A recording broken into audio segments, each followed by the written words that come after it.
Hey, I'm Alice, this is Molly, and today we're taking a ride through the jungle.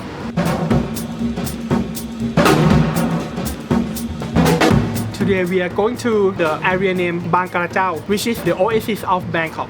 Bangkok is very busy. You need some peaceful place. I think this is the perfect place to go. The bike is environment friendly and the way we go is quite narrow. The bike is the best way to access the road path.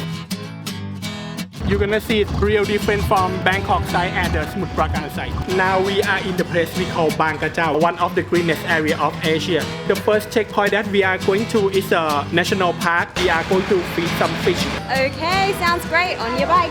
On your right side is a mixed plantation. Everything here we can use it in Thai kitchen. Lemongrass is oil can, kaffir, one of the most important ingredients that we use in Thai dish. They smell so nice. The old saying, "It's a journey, not the destination," may feel cliched, but this day ride deep into the jungle proves it's as true as ever. The feeding frenzy. They look like Watsits. This Isengo tour offers a journey back through time, giving riders a chance to explore old-school Bangkok, a place where tropical green jungles, glorious temples and quiet local life remains remarkably untouched. Consider this a welcome break from all the madness that is Thailand's modern capital.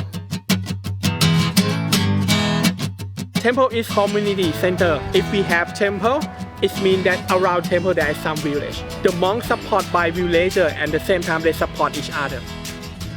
Seen better days. It's abandoned temple. This is an old temple of the area. Written in the stone inscription is 1784. I think I prefer this more rustic temple rather than a more glamorous one. And apparently there's a ghost back there. If you're looking for something adventurous but still culturally enlightening to do in Bangkok, then give yourself a pat on the back. You've only gone and found it. See ya!